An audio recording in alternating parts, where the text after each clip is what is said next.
Okay, members, thanks very much. If we can take our seats, please, and we'll get started with this police and crime panel meeting. Includes you, Councillor Sinnott. Thank you very much. I'm very sorry. I was engaged by our PCC. Oh, okay. Well, that's what we're here for. Okay, now, welcome everybody to this police and crime panel meeting here at Peterborough, and thank the Peterborough Authority for hosting us this afternoon. So we've got a busy agenda to go through. First thing I would like to do is ask for apologies for absence. Paulina. Thank you, Chairman. I have apologies for absence from Councillor Lane, Councillor Shahid and Councillor Oliver. Also from Councillor Herbert, but Councillor Sinnott is representing as a substitute today for Councillor Herbert. Thank you. Before you move on, can I just have your assurance it's nothing personal? May I advise you, Chairman, not to comment? Moving on, I think. Okay. Right. Any declarations of interest? Yes, Chairman, thank you. As Chairman of the Road Safety Partnership, underwriting the allocation for the casualty reduction support. Very much. Is that any others? No?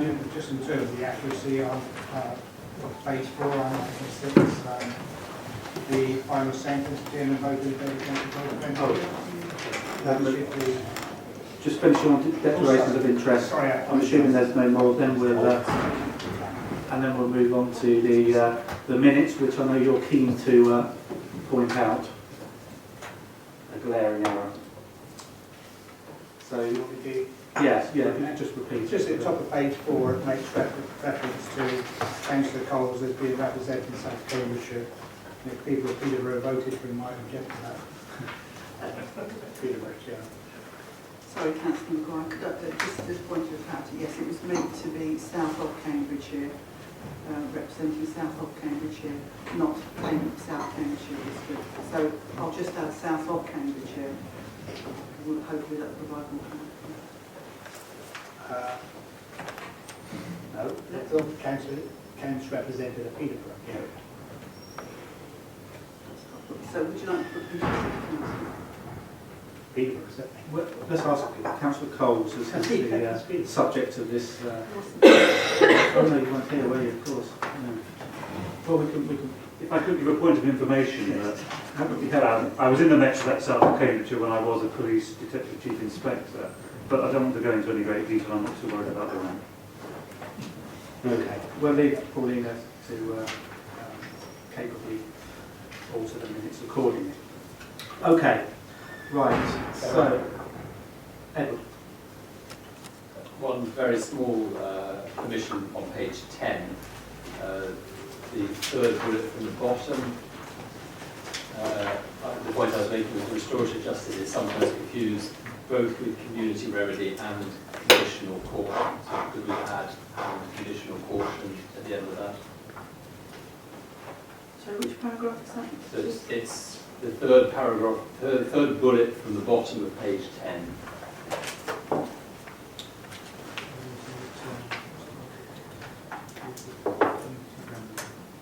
And conditional caution. And conditional caution. Conditional caution. Okay. Right. Yeah. We'll amend that. Okay. So we've gone up to including item number 3, which is the minutes, and do you authorise me to sign the minutes, accepting the amendments as a record of what happened at that meeting? The actions on page 12 and 13, they're attached to the minutes. There was a letter that came from the Office of the Police Crime Commissioner, which has been circulated in response to some of the questions that were raised at that meeting. And they have been published. They will be published on the website as well. Okay. Good. Anything else on the minutes? Otherwise, I will sign them as a true record. Thank you very much. Okay. Right. Before we go into agenda item 4, I'd just like to read a brief statement. Bearing in mind this will be the Commissioner's last appearance in front of us, for which I'm sure he is truly remorseful for. But on behalf of the Cambridgeshire Police and Crime Panel, I'd like to thank you and your Deputy for all they have achieved over the last 4 years. The post of Police and Crime Commissioner was a new concept, both in Cambridgeshire and nationally, and has led to numerous challenges, especially in the first few months in the post, as both the public, the constabulary, and of course the panel adjusted to this new way of working. There have been a number of achievements during your time in office, and I would like to highlight 2 areas which I think a difference has been made. The first is the Victims Hub, and the second is the financial stewardship that both you and Brian have overseen, and in particular to protecting frontline services. Finally, I would like to thank you for the open and supportive relationship that you've had with the panel during your time in office. This has made it easier for the panel to have robust conversations on the key police and crime issues across the county, to understand the issues and steps that has been taken. We are grateful to you and your office for the support and look forward to continuing this positive relationship with your successor. So on behalf of the panel, I would like to wish you and Brian the very best for the future. Okay. Can I say thank you for that, Mr. Chairman? It's been a real privilege to be the Police and Crime Commissioner. There was an enormous learning curve to start with, as you rightly said, but we got on top of it. But the other comment I'd like to make is I've done some quite interesting jobs in my past, including building a business, being in Parliament, being in number 10. But this job is the most rewarding job I've ever had. So the amount of satisfaction I've got from the hub, for what we've done with youth, you know, I can go home at night and say, we've made a difference. And I'd just like to thank the panel for the support you've given me as well. Okay. Thank you very much, Commissioner. Did you want to just make a Just very briefly. a small point? Yeah. Lewis Graham, Lewis asked me to pass on his good wishes to you in the future. And I want to express my regret at you departing for one major reason. Last October 2015, Sir Graham, you may remember, you came to East Area Committee and you told me that you had finally got domestic violence. You were very emphatic about having got it, and it was a great pleasure to hear that. And if for no other reason, for that reason, I regret your departure. And I hope your successor has the same moment of enlightenment. I'm sure if he doesn't, you're reminded. Good. Okay. Brian, Commissioner. May I also, Mr. Chairman, thank you for your kind words. Okay. Right. Let's move on to the rest of the agenda. And item number 4 is public questions, statements. Paulina. Thank you, Chairman. We've received no public questions or statements for this meeting. Okay. Right. Thank you very much. So we'll move on to agenda item number 6, which is the Police and Crime Panel administrative costs and member expenses. Before I go to 6, let's rewind a bit and go to number 5, which I'm pleased to say there aren't any complaints, but it's the review of complaints procedure, should we have any, and unless there's some come in the last hour, Paulina, I don't think there are any. No, good. Okay. So back to where we were at item number 6, and this is the administrative costs and member expenses, and I'll hand over to Ian, who will present this brief item. Chairman. Just to confirm, Peterborough City Council administers and supports the panel on behalf of all of the councils across Cambridgeshire and receives a grant from the Home Office in order to do so. In the last year, the Peterborough City Council has claimed £33,000 for support from Pauline and myself, legal, HR, finance, etc. Also attached to the report is the list of expenses that the members of the panel have claimed from Peterborough City Council's grants, which totals just over £1,000.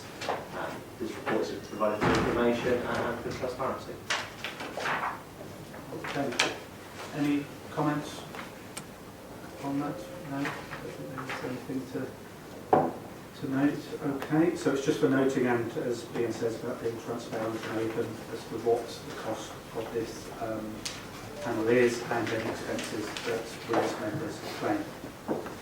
Okay, so let's move on then to one of the substantive items in this report, and it's the Police and Crime Plan Variation, Appendix 1, and this is the financial update, finances update. Commissioner, are you presenting this, or is this? I'm just giving an introduction. Okay, fine. Over to you, Commissioner. Well, we've achieved savings of 16.1 million in the period from 2013 to 2017. And clear plans are in hand to deliver another 6.3 million of savings that will be required between 2017 and 2020. And our prudent medium-term financial plan is a key plan in keeping people safe, maintaining police resources and people's confidence. Despite ongoing budget pressures, we have protected the front line and enhanced it through agile working and mobile technology. We've achieved our long-term aim of maintaining police capacity without increasing the burden on the taxpayer. We have a precept of 0.99, which equates to 3.5 pence per week for a band B property. Although many commissioners choose not to include their budget in the Police and Crime Plan, I like to be very transparent about the budget, and so it is included in my plan. The proposed update to the plan is accompanied by a great deal of detailed background information on the budget, and the panel is asked to review the proposed Police and Crime Plan update. And I don't intend to go through this myself, but to hand over to Josie and Brian to take you through the report. Okay, thanks very much. I feel a presentation coming on of some It is kind. indeed. You just passed that. As they say in the pantomime, it's behind you. Yeah. I knew this was coming, but a nice brief presentation would be welcome. I'm not certain about the brief. Okay, thank you. All right, thank you, Mr. Graham. Thank you, Chair. Before we go into the detail of the budget and the medium-term financial plan, I think it's worth recapping on what we're seeking to achieve through our budgeting process. So it's delivery of our effective and efficient policing service, but making sure that that's sustainable into the long term. And as already mentioned this afternoon, doing everything we can to protect frontline policing. Allied to that, naturally we don't take short-term measures at the expense of long-term financial and other stability. And we would never use long-term borrowing to finance a short-term need or a short-term asset. In terms of how we go about achieving this, I mentioned back in November our iterative and prudent budget strategy that begins almost as soon as the previous year's budget is signed off, so it goes on throughout the year. We look forward to find suitable projects to realise savings going into the future. And we collaborate with our partners in Bedfordshire and Hertfordshire, and you'll see in the detailed report that Seven Forks collaboration across the eastern regions plus Kent is also being explored at this point. Naturally, that's only part of it. We also seek local savings in areas such as procurement, real estate, and making changes to our processes, which Brian will be talking about a bit more later. Now, none of our presentations would ever be complete without the next slide, the table of year-by-year savings. £13.3 million worth of savings in the first 3 years, and added to that the 16-17 savings of 2.8 million in order to balance our budget. And those are split local savings of 1.6 million, mostly on our supplies and services procurements, and collaborative savings of 1.2 million, which mostly relate to ICT savings. Okay, so I've talked about our aims and objectives. It's worth pausing and looking at the balance sheet and what those policies have done to our balance sheet over the years. So we haven't needed to take out any extra long-term borrowing, and indeed over the 3 years between March 2012 and March 2015, our borrowing was reduced by £6.6 million down to £10.2 million. In March 2012, the group had borrowings, short-term borrowings of £5.6 million, and now we no longer have any short-term loans. Cash flow is healthy, and we've maintained decent cash balances, cash reserves. And you'll have heard me mention in previous presentations the fact that we've been able to build a budget assistance reserve of £9.8 million, and particularly to see us through the coming year, which is a particularly difficult year, while we're realising collaboration savings.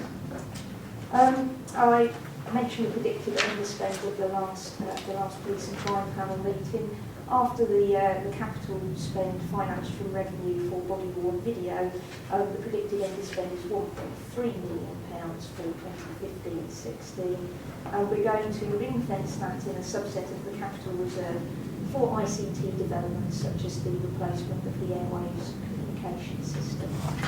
And finally, we're taking the proceeds of sale of our redundant properties and we're putting them in another subset of the capital reserve for estates development such as the new vehicle workshop.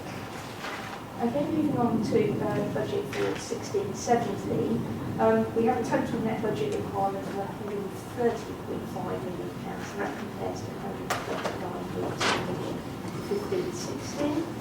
£124.5 million of that relates to the constabulary itself, with the Office of the Police and Crime Commissioner being £1.2 million. The funding that we provide for victims commissioning, crime and disorder reduction grants, and to the police ICT funding comes to £2.4 million. And we have £2.4 million for capital financing, of which £1.2 million relates to capital programmes which are funded from revenue, such as the finance and HR ERP system. I'm now going to hand over to Brian. You won't be surprised to hear that he's got a few graphs to share. Won't be the same without it. Oops. Well, many of you will remember that you've seen this particular one before, but it has changed. You'll notice that the last dark bar is actually this coming year's gross revenue expenditure adjusted for inflation across the entire period. So you'll see that it's gone up a little. And the primary reason that that has gone up as gross revenue expenditure, two sides of the same coin. We've had to face a very significant increase in the national insurance contributions for all members of staff during this year, which has had a significant effect. And we have largely chosen in this year to effectively finance that by using some of the budget assistance reserve that we had deliberately built up to deal with this tail away into the future. Now that tail away into the future, we'll talk a little bit more later about the budget construct, but it still indicates the probability of a declining level of real resources.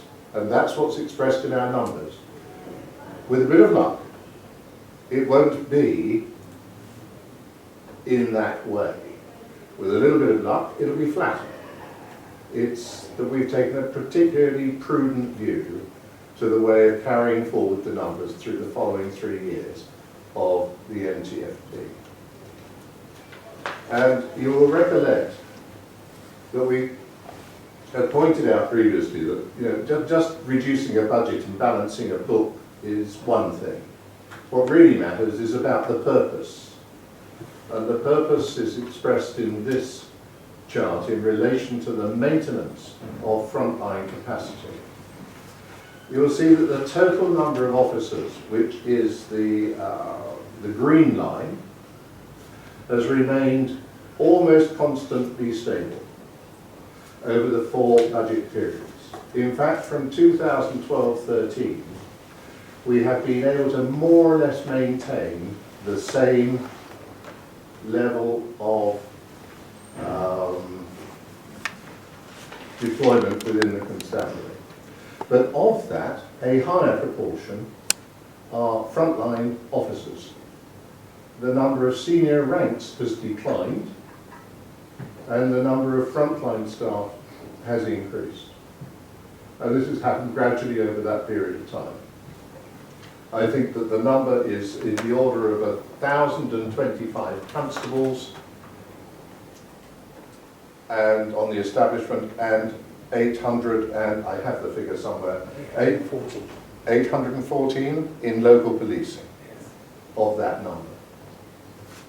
So I think you can see that we've done our utmost and actually, dare I say, succeeded in that objective. But for the future, I think we have to be rather cautious. We shouldn't take the maintenance of warranted officers as being a totem into the future. My suspicion is, and I think it's evidenced by some of you attended recently a conference on cybercrime. And I don't think anybody should have any doubt that in all probability the investigators in that area may not well be warranted officers. They may be staff working to warranted officers, but it'll still be about policing capacity. And so I think we have to be quite cautious about using that into the future as too much of a totem for success in maintaining the capacity of the police force in terms of manpower. Now, whoops, we've gone, where have we gone? Into a different order. That's running in our agenda, is that? Is it? Ah, it's me. It's my brain that's gone in the wrong order. Quite simple, you know. We knew he had to retire. Yes, this is, of course, the graph that we showed you last time of how we have compared in terms of retaining actual officer numbers in relation to the average of all police forces in England. And as you can see, that we have seen, in fact, a slight improvement in that comparative position, and that we are expecting, because we have recruited in November 15 more police constables, and in March we are currently recruiting 15 more, which will bring us above the line of the establishment. And so we've dotted in a sort of projected line going forward that indicates into 16, 17, we will have periods of time when we actually have more officers by some measure than we actually have on the establishment at that point. So it will be very nice to see that position then maintained into the future, and I think there is every prospect that that is possible. But again, you'll recollect that we mentioned one cautionary thing last year, and that is as the collaborations begin to take place, we have a number of officers that are doing roles within those collaborative services in operational and organisational support, who will be returned to their constabularies. And they are part of that savings package. And so how the Chief Constable then advises that that resource should be used to maximise his capacity may lead to those total numbers over time being different to what you might have expected. So it's just a little cautionary note. Now, there is also a fundamental aspect of the purpose of police force, along with many others, is about assisting in the reduction of the level of crime. And this is one of the questions that was raised at the last panel meeting. And this chart shows the numbers, police recorded crime based on Cambridgeshire data submitted to the Home Office on a 12-month rolling average. And as you can see, there has been a reduction in the speed of a decline in the total volume of crime per 1,000 households. But nevertheless, there has been a reduction in the total number of crimes recorded per 1,000 households. Now, the next chart helps to give some understanding of the nature of this. The red line at the top is a remarkable story of a reduction in burglary dwelling recorded crimes. And I would suggest that really all of those get reported. It's inconceivable, really, that somebody has their house burgled and doesn't have some cause to report it. And so you can see that that's quite a dramatic level of reduction. Of course, there are lots of things that householders are doing with the advice that they've received that has made them more conscious of protecting their own property. And also it may be to do with the fact that it is probably less of a market somewhere in large, heavy, flat-screen televisions or something, and so maybe the very nature of that sort of crime is therefore reducing. Similarly, there is a very significant reduction over the time of this chart that has continued down into the next phase of reduction in motor crime, theft, and so forth. And this undoubtedly has been because of focus by the constabulary in trying to ensure that that is fully appreciated as a grave risk by the populace at large, and also, of course, by the automobile companies who have produced ever more efficient means of protecting our property for us. Now you'll note that there is a yellow line that sort of fluctuates all the way through but remains almost constant. That is the recording of violence with injury. Now, this is the kind of thing that, of course, we are all remain considerably concerned about. And we haven't noticed from reports from AD departments any variation around that. We believe that this is pretty much a truth, that it is around the idea of the kind of thing that we all think of about violent crime. We then have a grey line, which shows a significant increase in the number of recorded crimes of violent crime without injury. We've been trying since the last meeting that we had to get to the bottom of this. It's a similar figure that's thrown all over the country, everywhere. The Home Office said that we were failing, the constabularies were failing to record this form of violence accurately. And I don't want to over-characterise it, but I would characterise it as some of us might remember in our youth that if a couple of lads got into a fracas outside the pub on a Friday night, and one of them boxed the other one and he got a black eye, and the police arrived on the scene, they probably separated the two culprits, sent them on their home and sent them away again. Nowadays that would be recorded and fully detailed into the system. And so we think that primarily that increase is to do with the recording of the crime. And the final one on here is to do with sexual offences, where there has been they aren't a massive number of cases, but there has been a significant increase in the proportion that have become recorded, and also reported to the constabulary.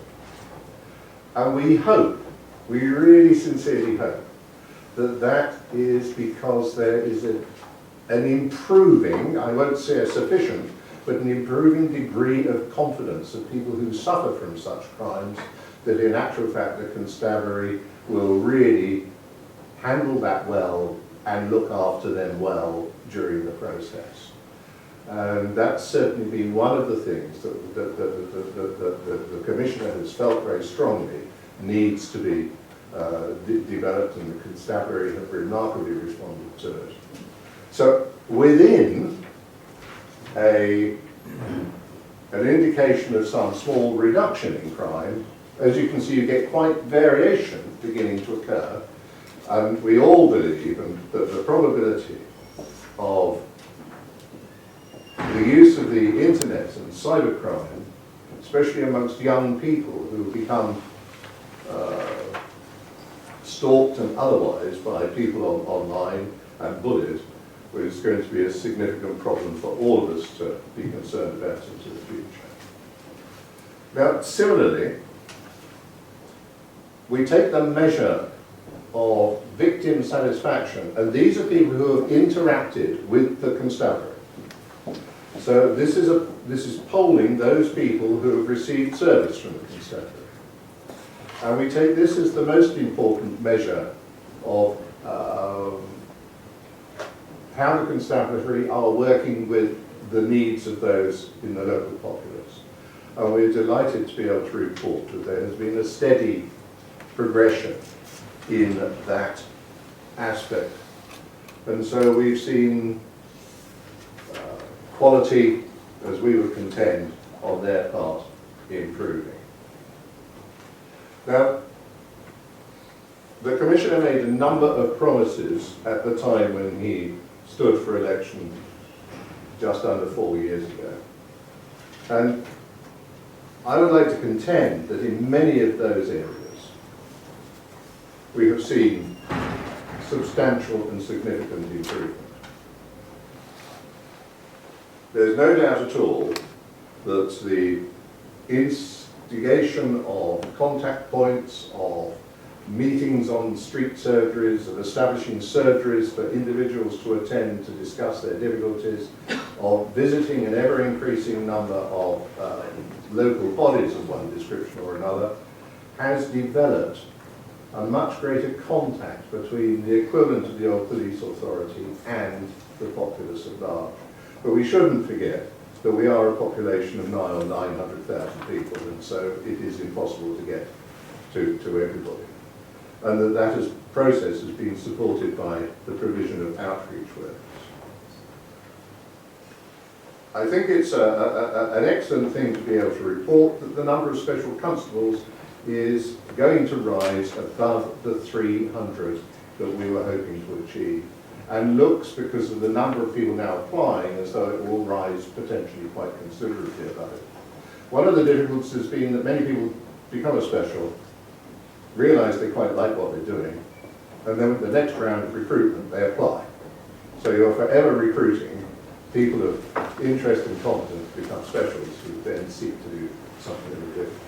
But and as you've already heard about, there was mentioned earlier about the Victims Hub and about the integrated mental health teams that are just shortly coming on stream in the force control rooms.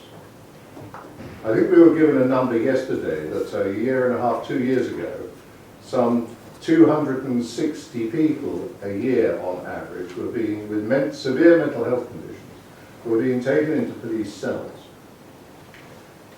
And that was really the inappropriate place for them to be serviced. The work that was done very closely with the health service over the last year has reduced that number significantly. I believe we were advised the reduction had been nigh on 80% in those numbers who find themselves in that situation and are being cared for much more appropriately. But this is a process to try and maximise the assurance that we are actually seeing that the constabulary has the advice and support to make certain that they can effectively reduce that last residual element. It has been a very interesting task in a number of ways of working out where the backbone should be of some of the decisions earlier to allow for this sense of a transformation of the service. And there were a number of quite significant decisions that were taken in the first month or so. There were things such as defining the whole question about what borrowing would take place and when, which meant effectively that we were not going to tolerate borrowing of any condition on long-term loans to be able to buy short-term assets. And that caused a restructuring of the budgetary position. We had a restructuring of the overall balance sheet at that time as well, in terms of looking at the true asset values of the assets that were held by the constabulary and sat within their balance sheet. And that led to a reduction, I think it was something like, on that re-evaluation of some 7 million in the reduction in the value of the assets held. So we were getting a much truer position. We put a focus in, unusually in the public services, of actually really contemplating how cash flow was an imperative part of ensuring that one managed the system as effectively as possible. We refused to accept any requests for capital expenditure that weren't accompanied by business plans that gave us a true indication of what we were expected to get for our money.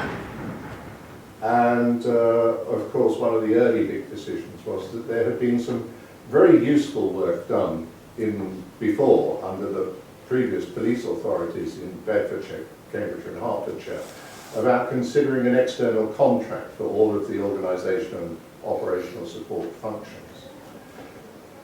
When we got into the deep analysis of that contract, we concluded that it was probably a very nice way of saving some money in the first couple of years, not too bad in the middle of the contract, but actually probably wouldn't have served the constabulary too well towards the latter end of it. And so we concluded that it was much better to try and do the task internally. And so hence that has led in 2013 to the establishment of the Memorandum of Understanding between the three constabularies to actually ensure that that went forward. And during the last year, there's been the most amazing amount of work done on producing the business plans and so forth for all of the range of activities.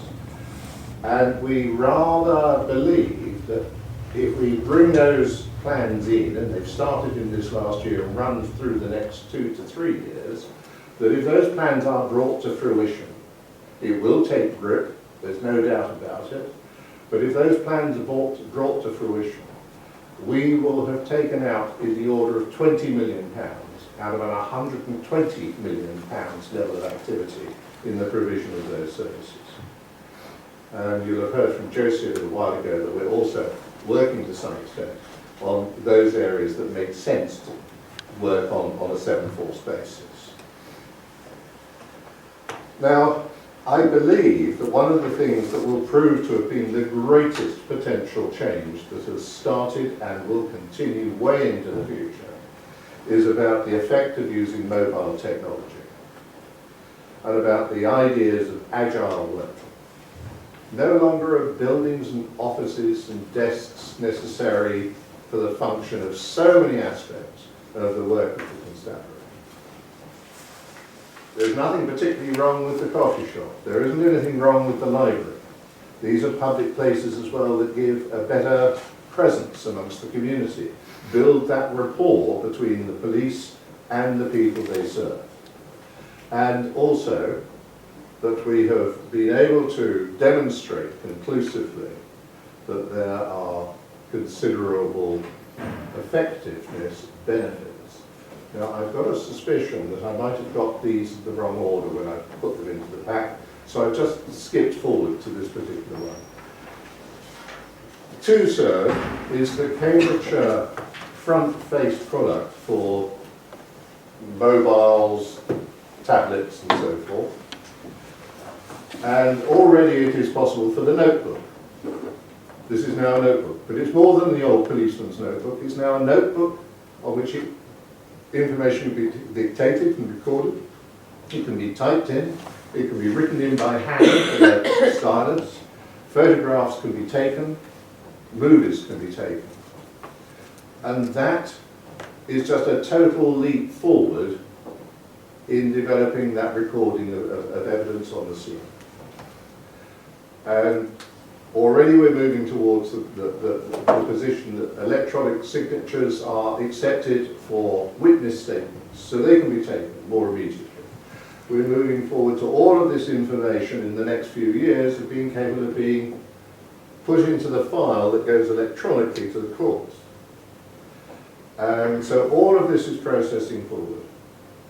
And many of the procedures are now being instigated as well. So stop and search is just about to come in onto tablets and mobile phones. Filled out, information all there, sent off to all the right places, a record either electronic or paper-driven coming out of the office subsequently to actually ensure that all of that process is accurately and properly run.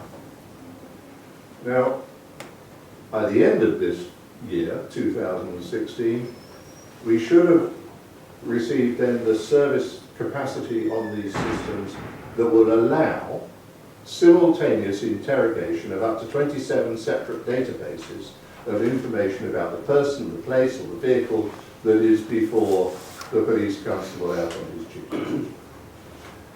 These changes are significant. They are dramatic. Already we have been able to evidence by sort of blind tests of giving them to some, the capability to some and not to others, that up to 2 hours a day of activity becomes available to the constabulary for use on other purposes.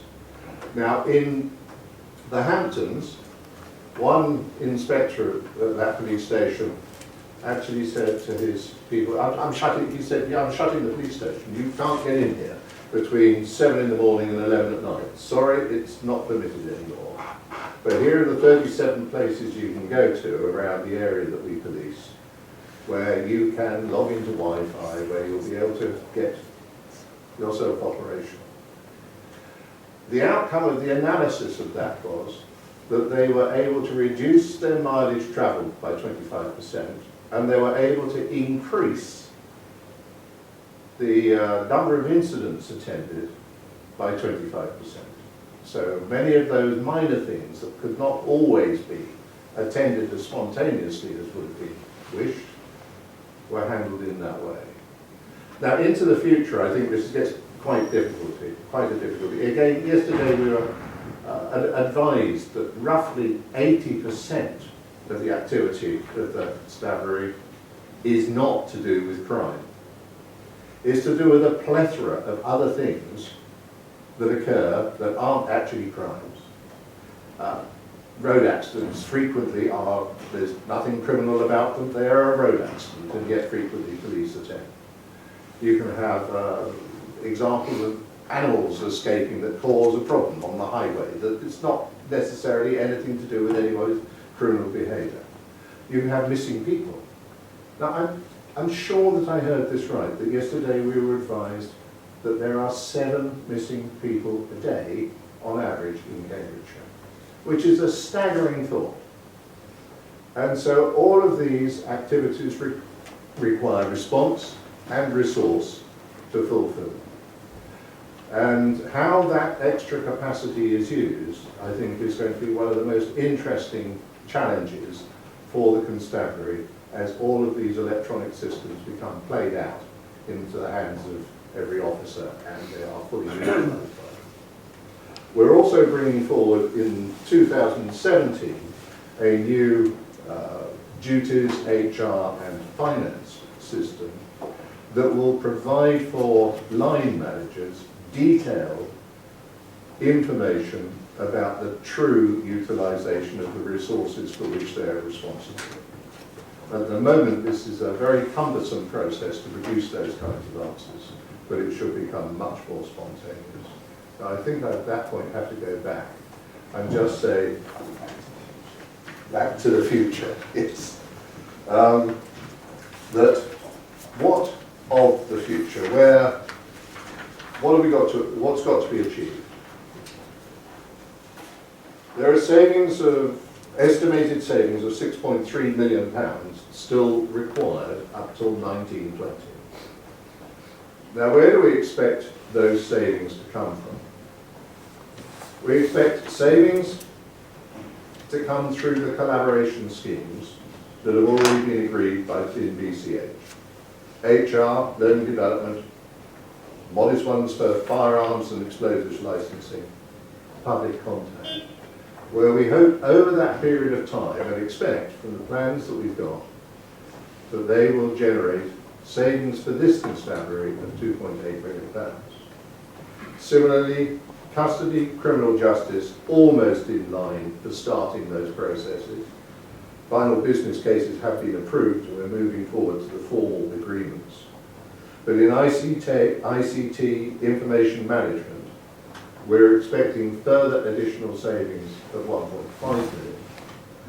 And across Joint Protective Services and URSU over the following 3 years, there are plans in hand that indicate that we should be able to save in those budgets a further cumulative 1.5 million. In terms of local savings, perhaps one of the most significant things there is we expect and believe that 2.4 million is perfectly capable of being achieved. And the first really big chunky piece is in estates, where we've got plans in hand at this moment, which will produce over the next 18 months some 700,000 a year. We have prospective things that we are looking at that will provide similar sums into the future. One of which you may have seen in some of the decision notices that there is some surplus land available at Hinchingbrook, and we are looking at how, working with Hinchingbrook Hospital, that we can maximise the utility of that for both organisations. And of course, the continual process of process changes brought on by technology will allow a more fluid and flexible and immediate series of management controls that I have no doubt as time goes on will mean that there is a greater capacity to provide more on the front line as that moves forward. So, the final slide. Skip that one. Already done it. The conclusion. So 3 or 4 budget rounds, I think might be the best way of looking at it. We've seen debt down, reserves up, savings equivalent to, I think, quite a remarkable £59.35 per Band household across the county. Those savings are 16.1 million in budget terms. Frontline policing has been protected and enhanced through agile working and mobile technology. We've worked hard on collaboration, which is bearing fruit in the JPS area, the Joint Protective Services area, where the insurance value of those schemes of being able to bring together a much greater sense of capacity at any one moment is considerable. Crime is down, albeit only fractionally, and victim satisfaction is up. I think that for the purpose of a budget, which is often just about money, I hope that this expresses to the panel that we have taken it as a mechanism for trying to improve all of the aspects of the constabulary. Thank you, Mr. Chairman. Thank you very much indeed for that, and we'll straight away open it up to panel members if they have any questions on this agenda item, and I'll keep talking until I see a hand, and Edward has saved the day. Edward. Councillor Maguire. Okay, Edward. They're coming along now. Thank you very much for the presentation, and obviously congratulations for the prudence in the budgeting and leaving the force in an excellent situation. Some points I'd like some clarification on. On page 23 of our agenda pack, the final bullet point before section 8 makes reference to overtime claims for undercover officers, which is currently prosecuted in courts. I wonder if you could give us an indication of how much you had to budget for that in case that the case goes against you or against the It's a risk to which we have absolutely no means of quantifying. Right. Really? Yes. Surely there must be an upper limit. I repeat what I've said. I really don't. No one has dared understand what that might be. We don't know what it might be. You might think that it's capable of being calculated, but I don't really think that it is. Does that not alarm you? That's why we've given this as a risk. It's a significant risk which may have no actual effect at all. But we cannot say what the answer is. Because it's unknown. It's totally unknown. But we know that it's there as a risk. It would be wrong not to show it as a risk. I'm a great advocate of ensuring that you look at all risks, but you can't put a figure on it. Nevertheless, it is a risk. And I personally don't think we'll ever sort of go down that path. Well, I would still recommend that when the next step after identifying a risk is to try and set up a limit for it. And I find it bizarre that you don't have an idea of what that other limit would be. A completely open-ended risk is a very, very worrying one. Exactly. Okay. But from that point of view, I couldn't agree with you more. We'll move on. Councillor Maguire, please. Thank you, Chairman. I'm not sure if I should address this to the Deputy or the Commissioner, but either way. In terms of the future, and you... Oh, I can't remember. Switch these on, we don't have these. Sorry. In terms of the future, and looking at the slide there, and the savings plan through what you call BCH, the Bedfordshire, Cambridgeshire and Hertfordshire collaboration, which is clearly admirable to be able to make that sort of savings. But in terms of the future, there's two major things which are currently happening, and we've heard today the Chancellor's announcement about what they call the East of England devolution plans, whether they actually eventually materialise. Obviously they've got to be ratified yet, but the leaders of all but one of the districts have signed up to that next step, if you like. And I'm just wondering, A, what effect that is likely to have in terms of the Commission's Office and the Constabulary, if any, given that the probability is that we'll have an elected mayor in 2017. So what's the impact of that? And the other one is, of course, the movement of the fire service into the Home Office and the recent announcements with regards to the involvement of the Police Commissioner with the fire service. And I'm just wondering to what extent your forward thinking, your forward plans take those into account. And would you expect to see, as a result of that sort of collaboration, particularly with the fire service, or any effects of the devolution, it improving the finances for the constabulary? Do you have any thoughts? Looks like the Commissioner's going to... Yes. I think we'll be looking more at efficiencies when it comes to devolution. As you know, I've stepped back. The police are no longer involved in that because it was an impossible thing to do with two other counties, with two other police forces. Had we have stuck to the Cambridgeshire plan, I think it would be brilliant, and we would have been very much involved in the centre of that. So what we're prepared to do as the force is to cooperate with everyone we can as that goes forward, if it goes forward and how it goes forward. But we're sort of looking in a crystal ball for that. It won't have any serious effects, certainly from a financial point of view. It may have some beneficial effects. But we are not only working in collaboration with Bedfordshire and Hertfordshire, but we've recently started to engage in collaboration with the East of England, which actually includes Kent for some reason. They've joined us, East of England, where this is liable to have, again, savings effects, particularly on procurement, looking down the line on custody, and looking on admin. We are going to be finding some more savings there, which at the moment, because it's only just a study that's taking place, I'm not sure what it's going to be, but there will be savings, there's no question about that. That's a new area. What was the other question? Yes, fire service.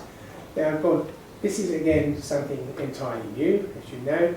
The government have been flagging this up for some time. Blue light, not just fire service, but blue light. And I remember when I went before the select committee, being sort of questioned by Keith Faz on this, and they were eager for us to sort of think about it and we have actually been thinking about it. We have been talking to colleagues in the fire service, we've been talking to colleagues in the ambulance service as well, to see what might occur in due course. The interesting thing is, of course, the Home Office has taken fire on board themselves, so they've now got fire and police. The bill is going through, but there is huge opportunities there, and we could make some tremendous savings by sharing. For instance, road traffic accidents. There's possibly no need for police to get involved in that, because the fire is usually there, they're cutting someone out, clearing something up, that can be done. With the new camera system you've got, you don't have to measure things, it does it all for you and you do it in the computer when you get back. To get fire officers trained as paramedics would be fantastic, not just dealing with accidents there, but by dealing with accidents in the street. If someone collapses in the street, the fire service can be very, very rapid. And this actually would help the ambulance service. This is why we're looking to like all in. I think there are enormous savings to be made on that front, but so too on estates in sharing. For instance, we are now looking to put the police station at Wisbech into the fire station savings. Now we can replicate that right across. So there's going to be big savings there, not just for the police but for the fire service as well, by cooperating with it. The ambulance service is a bit more complicated. I'm sure you don't need me to remind you that Eastern England ambulance service is quite something. But the new chief executive is seriously good news. I recently had a meeting with the chairman of Eastern England Ambulance, and we can already start seeing ways in which we can work together there. Again, going back to accidents, it's crazy that you've got police, fire and ambulance all at one place. And with the call centre coming together, you can determine what you need, just like the fire service does. They determine what they need for a fire, it goes out. So you can do the same there. So it's going to make savings right across the board. I think it's a very exciting thing. I'm disappointed I'm not going to be around to see it through, but we have done a lot of work on it, and it's a win-win situation for all three services. Good, thank you. Okay, thanks very much. And I'll come on to Councillor Sinnott, please. Thank you. I'm not going to congratulate you because everyone else has, so that's fine. I endorse what they say as well. But so I'm going to focus on things that I find slightly troubling. Just following up with Edward's question, overtime claims for undercover officers begs the question: why are there enough officers? So that's one question. In terms of other things, I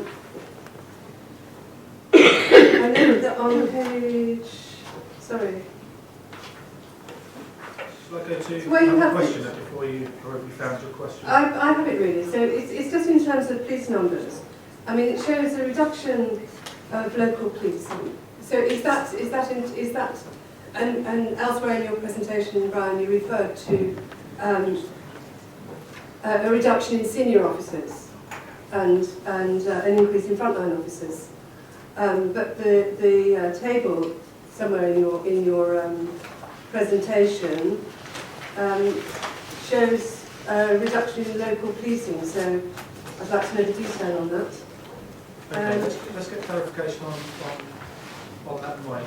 Perhaps Brian could Can I go back to another question? come back in. Yeah, I'll try and deal with the first one. A number of the reasons why this question about a case that has been lodged about whether undercover officers should have been paid overtime, etc., whilst undercover, and on what number of hours of what day, and at what level of intensity of embeddedness within whatever organisation they were undercover.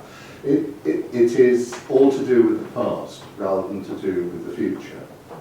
And so there is no way of making an assessment as to what duration of time that might be reviewed over, what conclusions will be reached, what the terms of... It's a highly sort of legalised question to which the answer is a length of a piece of string that's almost immeasurable. Thank you. And so I hope that gives you a sort of an explanation as to why it is impossible. And I think it's important that It's been better than I drove this. Microphones on. So I drove this in terms of ensuring that every possible risk is put down. Now, you can't obviously, you can't put a figure on everything, but you should have good risks in sight. So we know it's there, we monitor it, we'll be looking for it, and if it starts to sort of unwind, we're going to be on top of it. So what we've done is our duty to say, look, there is a risk here. And, I've run businesses and things in the past, and there's all sorts of things can happen. You've got absolutely no control. Your supply goes bust or whatever the case. It's a risk, and you have to sort of quantify that and make what arrangements you can. But I think the important thing is to flag up risks. Okay, so we have a question on, was it officer, senior officer Yes. numbers from to Brian? Do you want to say that? Yeah, basically I think, my apologies again, are you looking at page 24? Which indicates a reduction or a change in the budget figure? This is... yes, at page 28. Yeah. This is because a in number... contrast to what you said in your presentation. Yeah, this is because if you look at the first three headings, you'll see that they are all substantially changed. And under the fourth heading, where it says to be collaborated, you've got an entirely new figure, where it was effectively a nothing figure in 15-16, has become 26.3 million in 16-17. Okay, So it's a transition between where they are being accounted for rather than where the energy is being applied. The energy that's being applied, I think, if we look at the manpower figures in local policing, you'll see that there has been a reduction in the number of people directly under that heading, and you'll see that there's been an equal increase of 93 in the number that are to be collaborated. So I'm afraid it's an accounting thing more than a... That's fine. If that's the standard. Yeah. Yes, Okay, that's was there fine, a supplementary? Councillor Simmons, or shall I move on to well, that? we know a different area. Okay. So page 50 of your presentation. I can't tell you the number of times since I've been a serving member in whatever forum, the number of times I've raised this issue, and I'm just so frustrated that I have to raise it yet again. So, recorded crimes by type. So you get violence with injury, violence without injury, and sexual offences.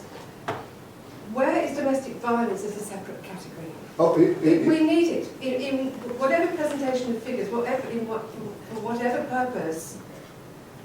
The statistics, the data needs to be clear. We have been criticised again by HMIC for our unclear data, and this is I'm sorry, it's a classic example. But we do say, I mean, these are Home Office categories, not ours. So Okay. that's where it starts from. And not our categories, it's the Home Office category.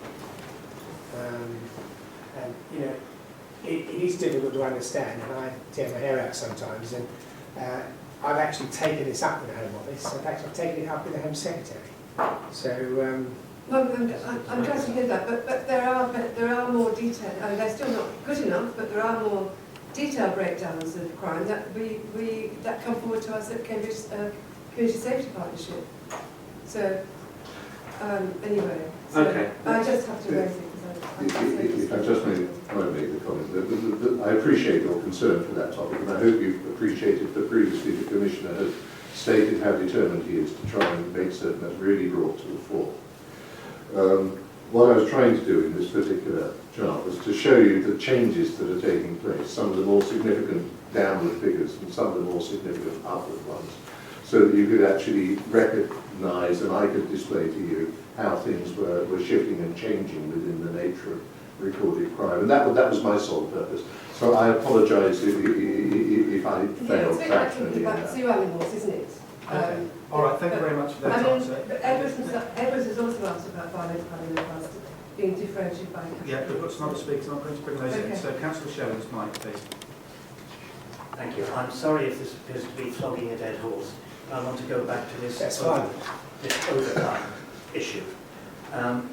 I speak as Chair of Audit at Cambridgeshire County Council. If the Chief Finance Officer told me that we had an unquantifiable risk, I would consider that the accounts ought to be commented on and possibly not accepted. Are you saying that it is your view that potentially this issue could wipe out all the reserves of the constabulary? Are you suggesting that it could stop the constabulary? No.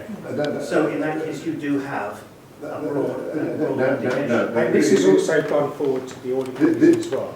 This is not a problem for Cambridgeshire. This is a problem for the whole of policing That's across right. the United Kingdom. Yeah. It is not a problem that we particularly are challenged by. It is something that is, dare I put it in the terms of saying, way beyond our pay grade. But I have just checked with our Chief Financial Officer, and she confirms that we'll be putting a note in the accounts that this is a risk. Right, okay. An unquantifiable risk, but nevertheless, it is a risk. Okay. Well, I'm sure Edward's going to bring something up on this as well. So we'll bring him in as the next speaker. Actually, I wanted to just seek clarification on one other point. On page 27, 10.12, the seven-forced collaboration. A collaboration team has been set up for an initial collaboration covering the areas blah, blah, blah, blah. Could you please clarify whether the budget for that team is coming out of the your office's budget, or whether it's coming out of the constabulary budget? In other words, is it something that you've budgeted? It's constabulary. It is coming out of the constabulary, right? And a lot of that is the police officers that have been put into it. Right, but the team that's studying the possibilities or the potential of collaboration, that's... There are basically two aspects to that, if I may, Mr. Chairman. The Office of the OPCC examines proposals and carefully considers exactly what they are at 3 stages of development of a business plan before we arrive at a formal agreement. The people that do the detailed preparation work to prepare those plans, who do all the detailed analysis work across the 3 constabularies, are all employed by the constabularies. So they are their officers or they are warranted officers, you know, they're either civilian or warranted officers of the constabularies that are doing that work. And that budget cost is represented in the budget plan, as you can see it there. And it goes across 7 forces. Yeah. Oh, yes, So it's it's quite seven, tiny. yeah, 7 forces. Okay. Did you want to come back, Edward? Not on that, but just another couple of really just observations. I refer back to what we discussed at the last meeting about having figures of number of constables per 1,000 population, because I believe particularly in Cambridgeshire, where we're seeing well above average population growth, I think we need to keep a track historically and going forwards on the ratio of constables per 1,000 population. I think we need to be, even though that's not a Home Office provided statistic, I think we need to be seeing that statistics. And I know that in the letter that you provided, you have quoted the figure on the HMRC website, but I really want to see that historically and going forward so that we can see whether there's significant loss, whether that ratio is falling significantly. Point noted. I think it is probably really quite easy to monitor that in terms of the number of households. I actually think it is much harder between censuses to do it in any way at all that's accurate by the thousands of people. And so one would have a degree of caution about that, as I think those of you who have been county members and so forth will realise that often those figures have changed quite significantly after the census has taken place. in which case perhaps per 1,000, as with crime reporting, perhaps per 1,000 households would be more accurate. Absolutely. Okay, Councillor Shannon, then draw a line under this. Thank you very much. I want to refer, if I may, to a very interesting conference that I attended at ARM. I think it was earlier this week, but that's life's a bit of a blur. And this was on cybercrime. And I'd be interested in your comments on the balance between central activity and local activity on cybercrime, because it seems to me there is a role for both. But also, I'd be grateful for any comments you have on reaction you've had since the conference. Well, I've been pushing cybercrime for some time because there is no doubt it's going to be the fastest growth area in crime. It's very rapid and it involves absolutely everyone. The frightening thing is that people who can quite innocently become victims of crime through this. So, first thing we did was I convinced the Chief Constable to set up a unit, which we have. We're the first main force that's got our own unit of speciality on this particular thing. And that's good. But we are plugged in then to regional and national and international, because so much of this crime takes place in China or Vietnam or Africa. That we obviously cooperate with police forces in Europe as well for this. So it's a big network. What we've got are experts that know what they're doing and how to sort of take that forward. We obviously need to prevent rather than try to solve, because if you've got someone in China doing this, you're not going to actually get hold of them that easily. So prevention is the important thing. And I'm told, and we've looked at this, that 80% of cybercrime can be stopped by people taking precautions. And it was quite interesting at the conference week that I set up. It was my idea to take this forward. I think it was quite interesting when they were talking about not having a pin on your phone. It was like giving someone all your facts and figures. And there were a number of people in that meeting who had got their phones out and were putting their pins in. So, you know, it just shows you they were people that should have known better. But there's lots of things we've got to get across, and we're going to ensure that all the police force are aware of that so they can discuss it with people, particularly PCSOs. We're going to publish some little cards with sort of 6 golden rules. But as Chief Constable said, if he had a police officer outside every single house in the county, you'd still have cybercrime, because it's done, you know, on the computer in the back room or in the bedroom, whatever it is. Now, you ask about the outcome of that. It's something I set this up because I really wanted to try and measure what we got out there, believing that we're in a unique position being in Silicon Fen, that there must be some experts out there who've been really interested in this and want to come forward. Now, the net result was we've had a tremendous response from companies that were there, including our hosts, who at the time sort of were happy to do it, but they were sort of not quite sure where it was going, to come on board with us. But I think the biggest prize was Cambridge University, which of course has got a phenomenal amount of work behind them on this, and they've offered to work with the police, and we are now sort of putting that together. But we will have, as Brian mentioned, he was giving his long chat, about volunteers coming in and people working for us who are non-commissioned officers. But there's a lot of volunteer work now coming forward where these people who really understand what they're looking for and how to deal with it will come in and help us. So it's a big community thing, and bringing in all those businesses as we did, we're getting them on side. So that was really the icing on the cake. Having started the journey, now we're really going to start dealing with it. And but we have to get the public on side.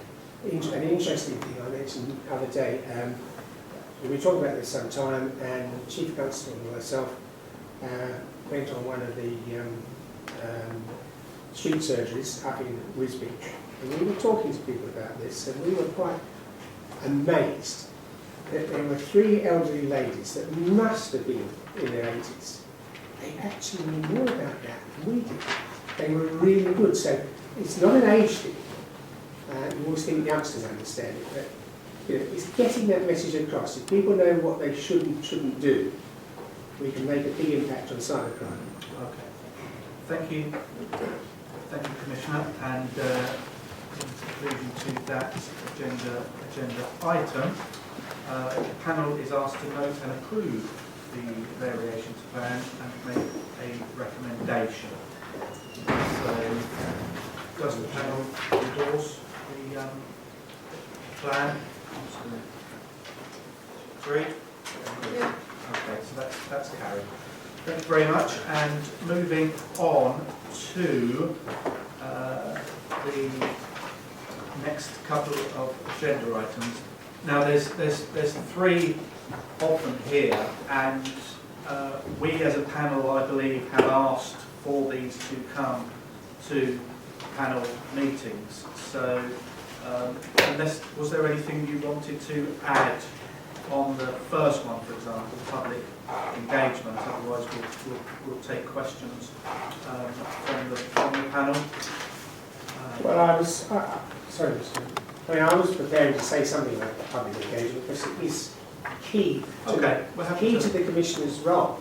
Yes. The Commissioner is elected to represent the public and hold the police to account. So it's a key part of what we're doing. And I've worked quite hard with my team to make sure we're doing just that. Okay, if you want to present the public engagement. Yeah, so carrying what I was going to say. Peace and Crime sets out the commitment of both myself and the constabulary to engage effectively with the communities we serve. So we've got the force doing the same thing as well. In addition, I made a number of personal pledges, including being voice of the people, and as such, my primary objective has been to listen and engage. And I always grab the opportunity to do this and engage with a great range of audiences. To demonstrate the importance I place on engagement and transparency, I have a communications engagement team, and they're more listening than projecting, and that is I think, important. We have 2 outreach workers that have been very successful, and tremendous support from the public on those 2 appointments too as well. And these officers are both important to keep in touch with the public and also communities and businesses, and at the same time be very transparent about it. The paper sets out some of the many activities undertaken by myself, my office, and the outcomes achieved. In particular, the paper sets out how I have listened to concerns of the public and sought their views, such as call handling, and I don't have to remind the panel about that. We've been engaging with that literally since I took over as Commissioner. I have worked with others to coordinate effective responses, such as through the community safety partnerships. Really important, we don't sort of look at them enough, they're very important on this. And how I've translated the views of the public into action, such as funding projects like the Bobby scheme to assist vulnerable victims of burglary. And that's something we picked up, and we've actually carried on funding that. And if any of you know anything about the Bobby scheme, it is absolutely wonderful what they do. Sometimes difficult to measure the impact of individual actions on overall levels of public satisfaction. However, the engagement activity I've undertaken ensures me that we understand the key concerns of the public and that we are responding to these concerns. Public satisfaction remains stable, and the Chief Constable and I are determined to make it even higher. Public confidence is monitored, fed back to me by a performance working group. The confidence figures are more effective by national influences beyond the control of Cambridgeshire. If the net foul up on something, everyone thinks we have as well. And so, you know, there's always that problem that somebody else does something wrong and it hits us. So whilst public confidence is obviously important, those who have contacted me with the police service, especially victims, and their satisfaction with the service they have received is even more important. And recent figures show that victim satisfaction with the overall service they receive remains extremely high. But it doesn't mean to say we're complacent, we're not. And it is a matter of using every contact possible to hear what people are saying because that was my role, representing the public. And I believe we've really got hold of this, and we now have proper organisation in my office that keeps that rolling forward. The new commissioner is going to have a whole load of stuff coming through the stream, because we've got the whole thing moving forward. Okay, thank you very much for that. Any questions, comments on inheritance from the panel? Edward? And then Matt. Edward, yeah, go ahead. Thank you, Sharon. On page 657, paragraph 7.1, the Commission and the OPC continues to receive requests from the public, 120 pieces of correspondence per month. Do you have a sort of service level agreement for how you handle those correspondence? I often ask this particularly in light of the fact that I sent 2 emails on the 18th and 19th of February, to which I received no response and not even an acknowledgement. So perhaps, Commissioner, you could comment. Well, first of all, I'd say I'd like you to give me that, because I would make sure that we had received them and why you haven't. Often, when people write into us, we have to have quite a sort of bit of investigation back to the force to find out why and what happened, so that what you can't do is just fire off and say, oh, X, Y, Z. You need to find out the facts, and that does delay things. And I get cross sometimes when we have delays and chase the office to say, why haven't we got this? And sometimes I have to chase the force to make sure that we have. Because some of those things are very complex. And although I'm sure your emails are quite straightforward, you do get sort of people correspond with you that give you a chapter of events going back sort of the last 10 or 15 years. And to follow that through does take a bit of time. So I apologise for that, but what we want to do is to have accuracy. Okay. And so that people get the right answer. All right, thanks. Well, you can chase that up and get back to us. So tell me about it, we're following through. Sure, but I still come back to the point of having a publicised service level agreement. In other words, there are some standards that your office will adhere to and that we as a panel can measure you against. Well, I mean, it's again, how long is a piece of string, depends on what the complex question is. The whole idea is that they're answered as rapidly as possible. And you might be interested to know that sort of when they come through to me, I do sometimes say, why has it taken this long? And it's usually because it has to be sort of go back and investigate it. So you can't say we're going to answer this in 3 days because, okay, you can answer it, but we want to make sure it's factually correct. Okay. Got a point of Just very quickly. order. I understand that things can take a long time to investigate, but there should be acknowledged. Receipt should be. Yes, I agree with you. I agree with you. Okay. My office is listening. Yep. Next question is for Councillor Coles. Andy. Chair, thank you very much, and through you. Commissioner, it's very interesting to hear from previous meetings we've had. You talked about the community safety partnerships and that you're content to have a bit of a hands-off approach and develop their own procedures. You've invested £760,000 in terms of grants to various bodies. I wondered if you had oversight of all the activity and spotted those things that are working really well and those which perhaps aren't working very well. Yeah, you'll find it's covered in agenda item 10, and you will find that we do monitor it. Yes. And there are, most of them are good, some are better than others then. But it is back to the local authority and them monitoring and ensuring that they're doing what they should be doing. Okay. And Councillor Maguire. Thank you, Chairman. Commissioner, I was encouraged by your paper when you say listening and responding and the fact that you're making these visits. But as I was reading the report, under 8.3, I went, oh, only used to have the switch Michael. Oh, yes, thank you. Chairman, under 8.3, you talk about the references made to unroadworthy bicycles, which I took to read to mean probably bicycles without lights, because you talk further on about your lit programme. But I noticed in the outcomes section, section 9, no references been made to that particular area of activity. Now, as somebody who occasionally has to drive in Cambridge, I don't live there, I find it still terribly frustrating. I feel sometimes I'm running a gauntlet.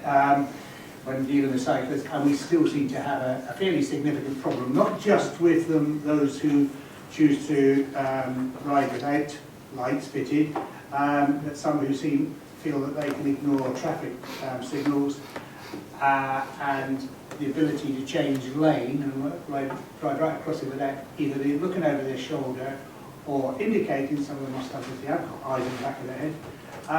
I just wonder how successful you think that LIT programme and any other programme that the police might be undertaking, say particularly in this Cambridge City, but I'm sure it's not just within the city. Okay. As you know, Mr. Chairman, I've taken a great deal of interest in this, and I've been out with the force, in particular as specials and the BCSOs dealing with cyclists. It's quite interesting that if we're out and about, it only takes half an hour before all the tweeters get going, and the whole city know we're out doing it. And that's good, because we want to make them aware that they should be doing the right thing. Lights on bikes, you know, it is people taking their life into their own hands. And it's not fair on the motorists, because the motorists can't necessarily see them. There was a wonderful picture in the Cambridge Evening News where I was standing there, and there was a cyclist coming towards us with no lights. The bus further down the road with big lights. And if you hadn't put a ring around it, you wouldn't have seen it was a cyclist. So that's important. When I was out with them a few weeks back, I was really heartened because we actually gave a ticket to someone ridden through a red light. This member of the public came up to me and said, "This is wonderful," he says. "It's about time someone did something about it, because they're taking their lives and others into their hands by doing it." So, you know, again, this goes around the community, and I've got to say that the cycling organisations in Cambridge are very supportive of us trying to get this right. And as you know, a lot of things, if you came out with me, you'd find you've got so many students that come from different parts of the world that really, I don't think they haven't always, some places, we're quite surprised, you know, when you confront them with this. So we're doing that, and in terms of bicycles with lights, it's not only that, some of them don't have brakes, and we actually take them off the road there and then, if that's the case, to say, you know, this is it, until that's put right, you're not having it back. So I think that the work has been done there, and you can't just sort of have a war on a group of people. Bearing in mind there are so many cyclists in Cambridge, you've got to get them on side, see that, so that they understand that they are part and parcel of the traffic system. Okay. But so too are pedestrians. Yeah. You know. Do you want to come back for a supplementary? Yeah, they don't have to wear lights. No, I agree, and you're confirming the problem to the Commission, but it was really in terms of the outcomes. Do you believe that the LIT programme and the area are actually successful? Because those of us who are, you know, doing a bit of empirical testing, if you like, would suspect that it's not making a great deal of difference. So I suppose it's how do you measure success is the... I think it is because you get waves, because as you approach the summer, of course, the students will go away. And by then, we hope a lot of them understand what they've got to do. But then you've got to start again in the autumn, when the new ones come in. And we do work with the university, it's part of freshers, so it does make an impact, there's no question about it. I personally think, you know, because I drive through Cambridge and keep a very close watch on what's going on, there are far more cyclists now with proper lights on them than we had a few years back. So it's progressing, still not good enough though. Okay. Bring in Edward. I'll just remind us we've got half an hour left. We've got to be out by 4, and we've got a couple of... Sorry, Mr. Chairman, we've got a couple of other agenda items to go through. Edward. Thank you, Chairman. Page 56, 6.3, Commissioner monitors public opinion and public satisfaction through both the Performance Working Group and the Business Coordination Board. Could you perhaps explain to me how the public the public opinion and public satisfaction is measured? Because clearly those groups are only assessing reports or opinion polls or surveys or something. Can you explain what's behind, what it is that those boards are scrutinising in terms of measuring. The force do an extensive telephone survey on this, and do pick up issues. I was very pleased to hear the Chief Constable had been doing some as well himself, which was really good. And we were looking at people being satisfied. It's quite he picked up an interesting one. He spoke to 2 people that had been burgled. One, where the person had been burgled, and they found the burglar and they got all their goods back for them.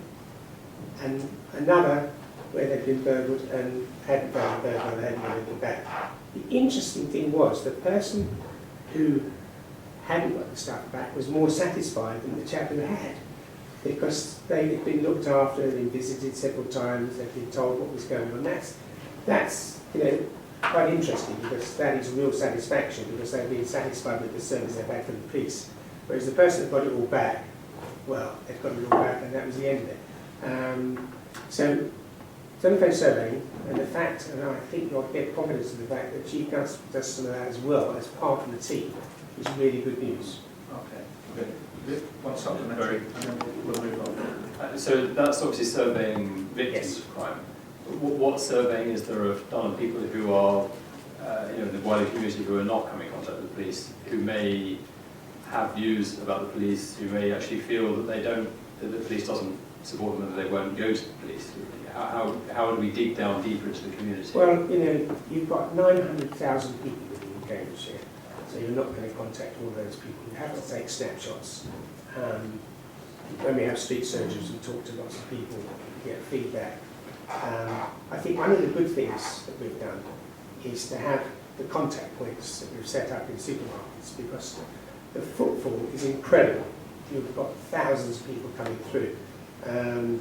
We were at Morrison's in Camborne the other morning, and people have got so used to that, they come and talk to you and tell you what's going on, and you can ask people, are you happy with this, X, Y, Z?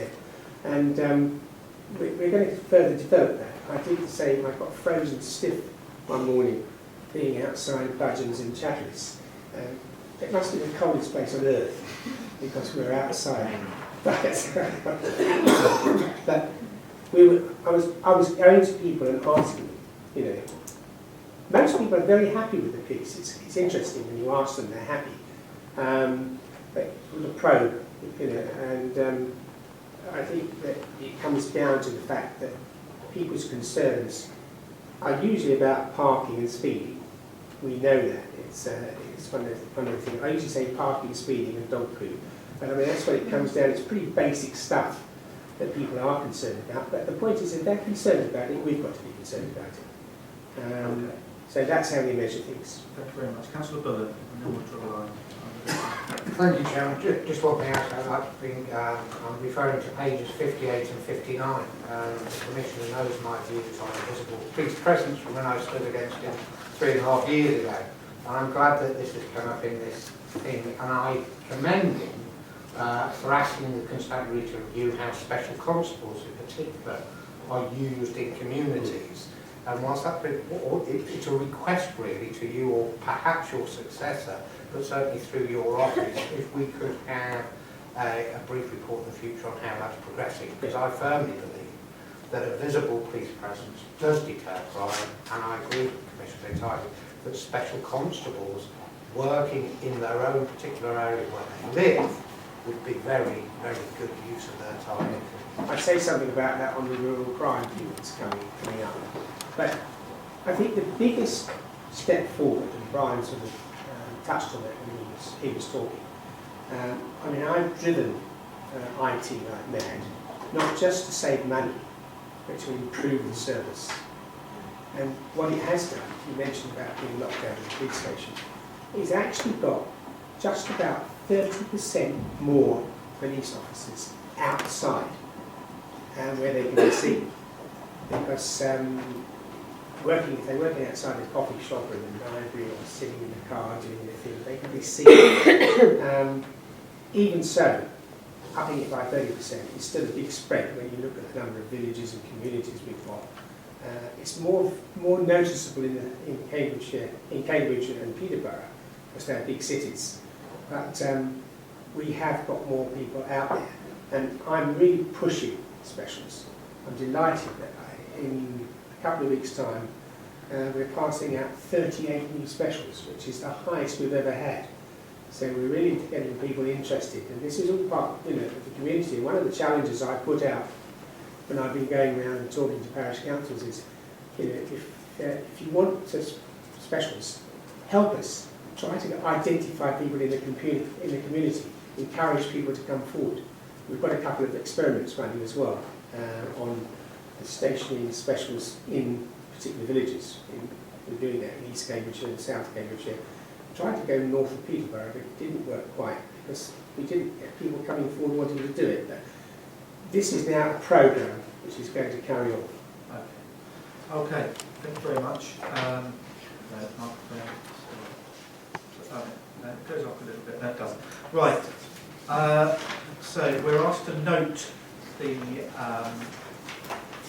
public engagement agenda item, which I'm sure we will do, and then we'll move swiftly on to the next agenda item, which is rural crime. Do you want to say a brief? Yes, I'll say my bit, because then it just brings it all together. The purpose of the report is to provide information on how Cambridgeshire and Constabulary are tackling crime in rural communities and what support mechanisms are in place for special customers in rural areas. And that was specifically asked by the panel that we looked at that. So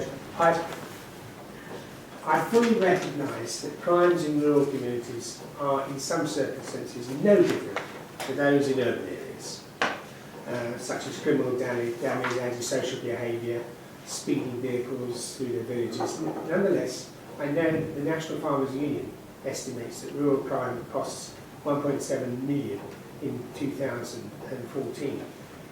One of the good pieces of news is the NFU, insurance company, does this.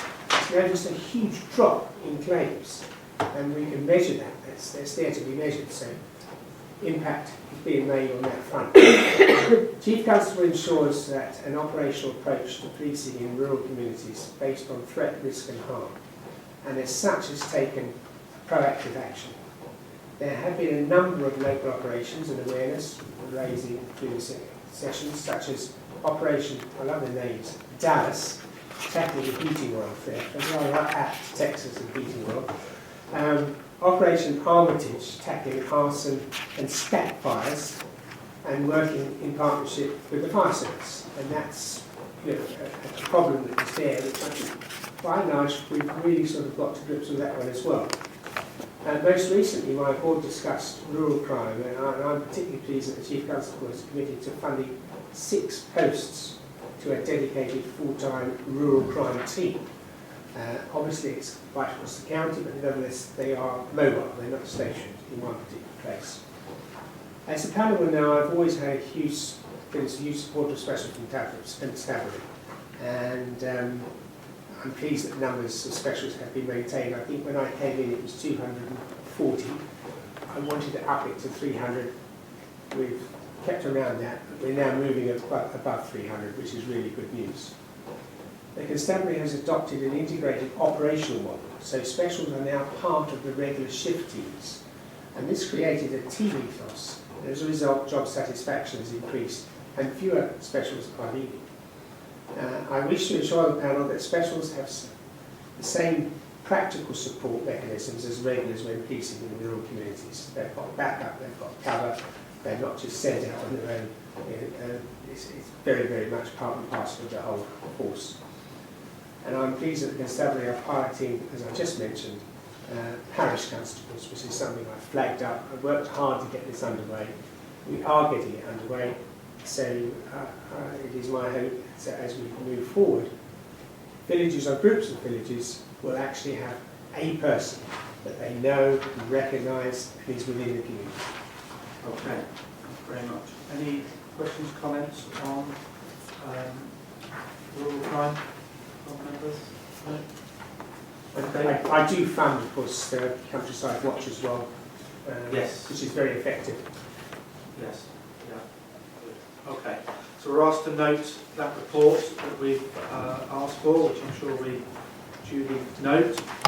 And then we move on to community safety partnerships, which I think has been touched on. Mentioned this a bit several earlier. times, Yeah. and the purpose of this report is to provide the panel with the outcome of my review, how community safety partnerships have used their crime disorder reduction grants and helped with secure reduction of crime and disorder in Cambridgeshire.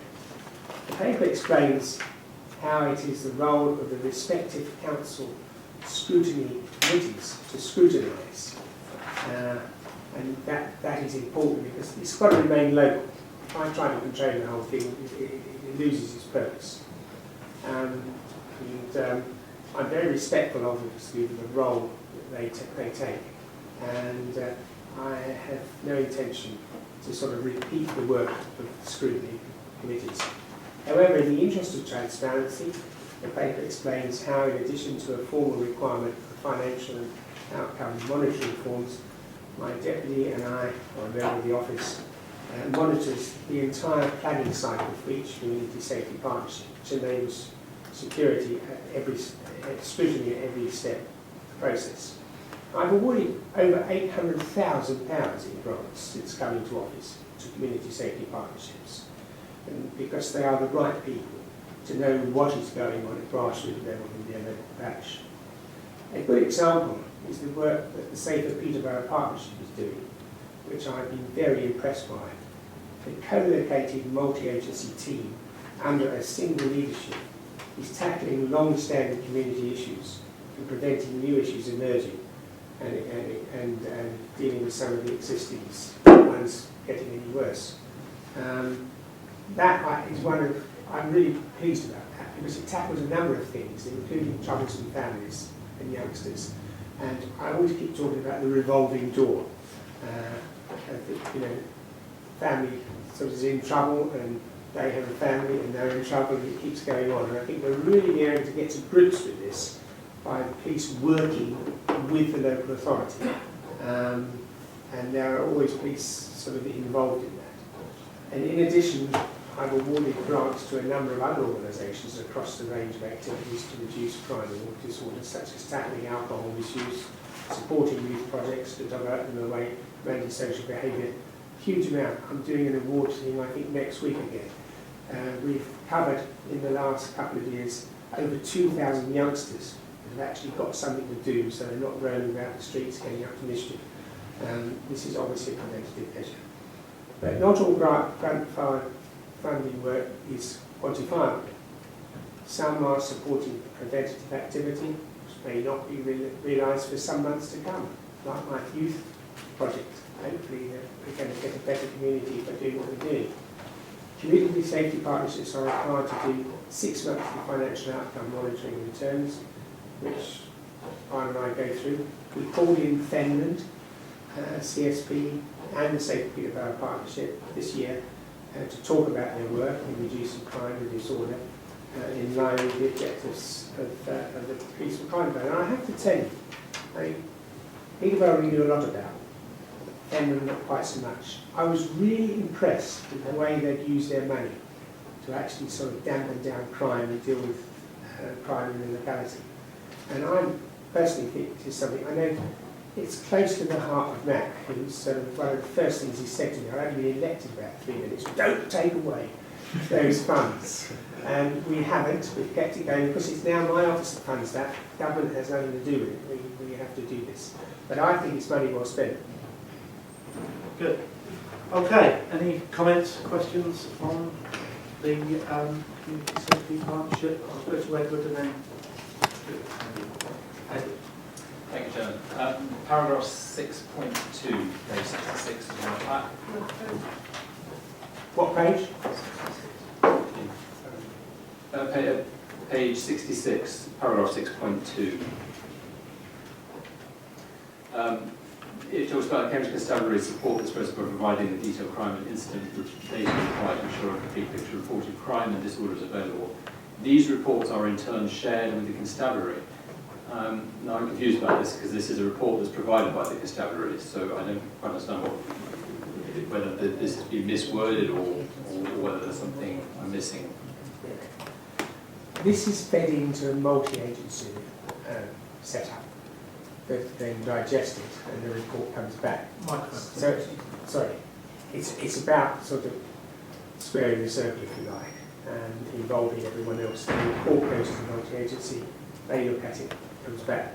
So you're monitoring the thing all the way through. So it's not the force doing this and coming back to themselves. It goes around a trail, same with a whole lot of partners. Okay, so Yeah. monitoring. It could have, I think this could have been better phrased. Right. Right. Sorry, my microphone is not that. So is it a different report, or is it a sort of an annotation of the constabulary report that goes back? No, it's a different report. Right. Okay, thank you very much. Councillor Coles. Yes, just to rehash my previous question, which I jumped the gun a bit there. My interest in terms of the funding for particular programmes by the safety partnerships is, in terms of effectiveness, would you say that there is some indication that funding programmes that deal with young people already in trouble or are being diverted directly away from crime they've been involved with is more or less effective than getting in much earlier and dealing with children at a much earlier stage of potentially offending? If you could jump in earlier, then so much the better.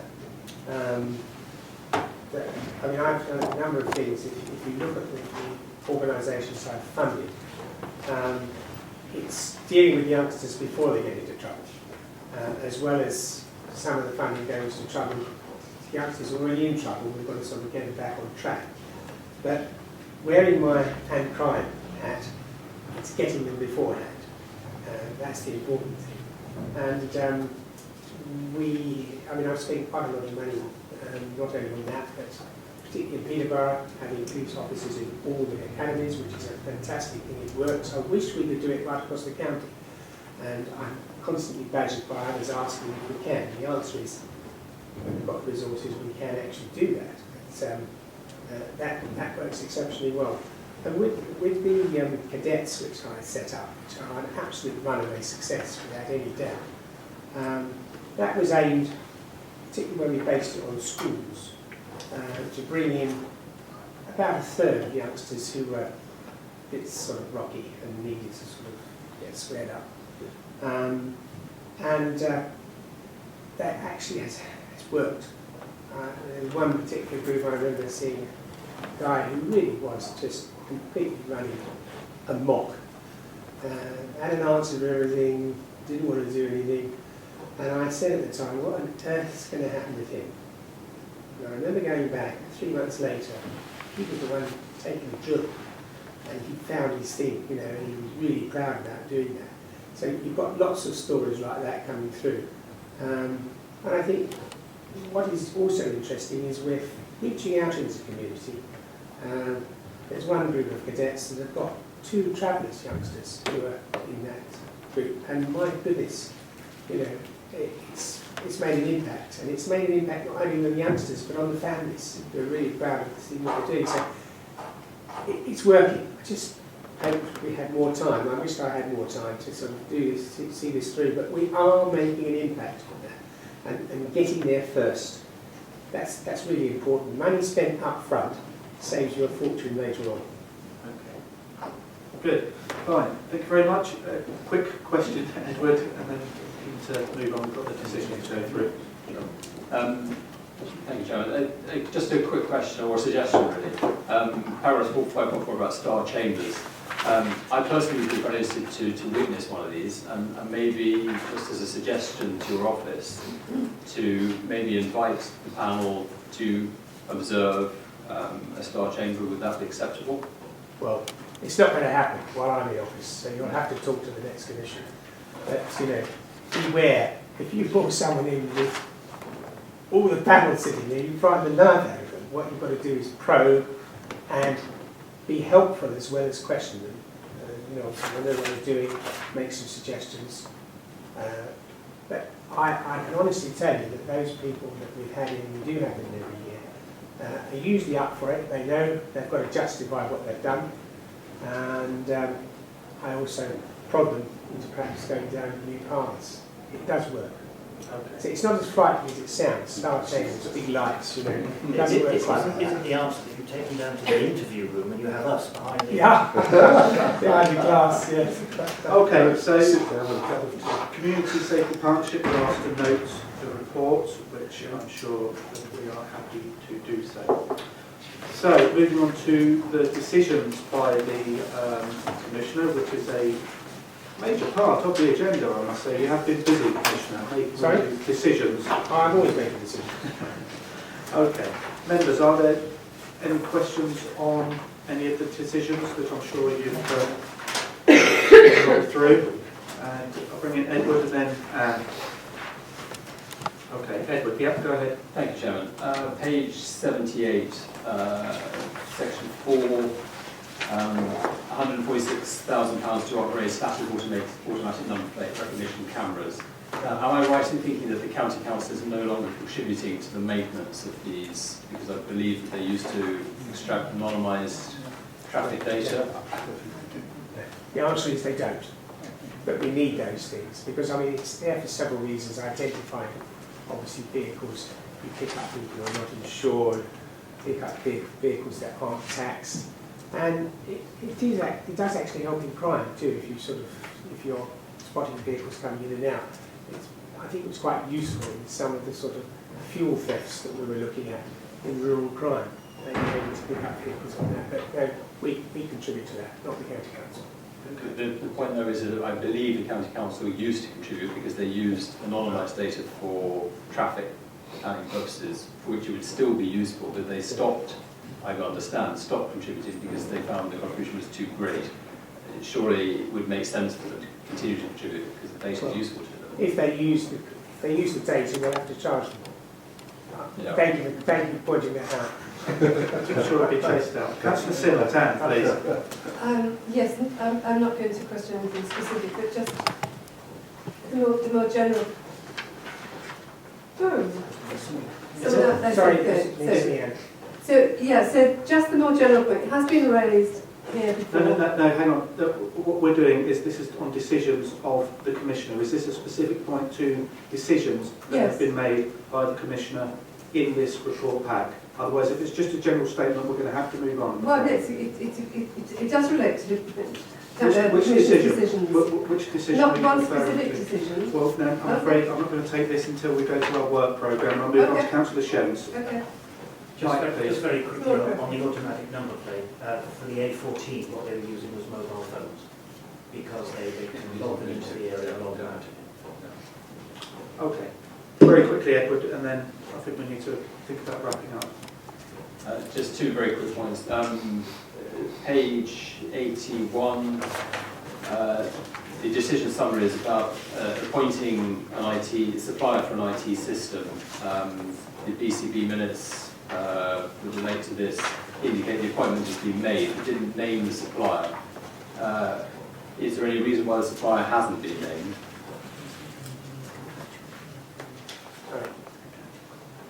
Do you want to comment on that, Brian, because you were dealing with that? Yes, at the time, when the decision notice is published, it was still not a public piece of information. And then there's a period of time, I've forgotten what it is, 14 days, 20-something days after you've awarded a contract, in which you don't actually declare what it is either. So it's all to do with that. Yeah. I mean, I've asked quite a few questions about this because I was interested in making sure we've got the right company. And we've been acting on behalf of both Bedfordshire and Hertfordshire on this. And I've been reassured by a number of people who know better than I do that the people we've got are seriously good team. So, yeah, all contracts will be published, of course. Supplementary. Sorry, are you able to name the company now? Are we beyond the cooling off period? I think what we'd better do is just send you a note confirming that, if that's okay. You can make a note of that. Okay. Very quickly, last one. I just think it's important for us as a panel, and I'm sure the panel will be behind me in this, 7.8 on page 86. I think we should relay our congratulations to the senior analysts Emily Doran, Amanda Huggins and Sally Briley for an outstanding achievement, and I think we should endorse that. Okay, good. Thank you. Fine, thank you very much indeed. So the last agenda item on here is the agenda plan and meeting date. The date of the next meeting is Wednesday the 29th of June at 2 p.m. here. What I would like to do is, and I don't know if we do this as a panel or by the Office of the Commissioner, is to invite the Chief Constable to the next meeting in June. Is that something that we can request via the Commissioner's Office? Sure it is, yeah. Okay. And as for we've got some agenda items for the next meeting, and then we'll have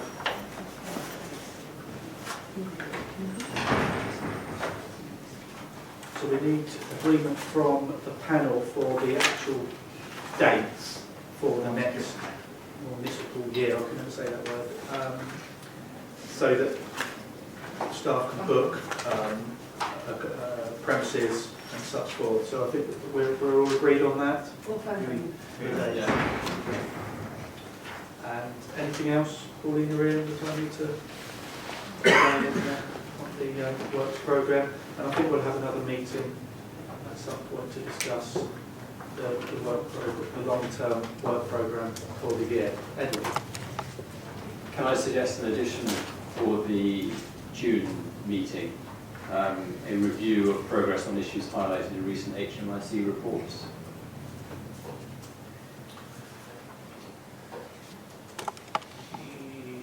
Yes, my only interpretation on that is bearing in mind there's 2 points. Firstly, the Commissioner, whoever that will be, will only be in role for a certain amount of weeks, although granted you could argue they should have read the MRC report beforehand. And secondly, we have got, as proven with today's meeting, that, and I'm sure with your authorities, you have one agenda item which takes the bulk of the time. I don't want to rush additional agenda items. I'm happy with the Chief Constable coming, and I want to see how that relationship is going to work with the new Commissioner and the Chief Constable and us as a panel. But it's what do you think? What do you think? Do you want it as an agenda item? We'll have it. I just wonder what value we could bring in. Anne? Might I suggest that we compile a list of questions that we'll ask or whoever's sitting at the table will compile a list of questions to ask the Chief Constable. And then, those things can be raised. Matt? Just making the point you made earlier on, it's been suggested that we could meet informally in May anyway, as a sort of pre-agenda type plan. Then that sort of thing is making any other issues, could we not put that to that meeting as part of the discussion then? And in the meantime, we would ask Paulina to circulate possible dates, recognising how many of there are elections of some description in May, but taking that into account. So we not leave that over until then, Jim? Paul, did you want to come in? Yes, Chair. One thing, actually, I like Edward's idea, but I also like the idea of, if, of course, he doesn't have to come, the Chief Constable to come and say that most of those items in the HMIC report are policing matters. And it may well be a good opportunity to ask the Chief Constable, and obviously pre-briefing beforehand, that we will be asking him how on those matters progress has been made. Well, as the Commissioner hasn't said this today, I will say it before him that is operational.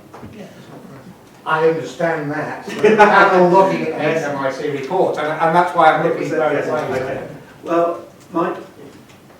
I would have thought that part of that conversation could be then to ask the new Commissioner what his observations were about the comments made by the Chief Constable. And I think the Chief Constable at his hearings that we held indicated a willingness to come and also to discuss matters.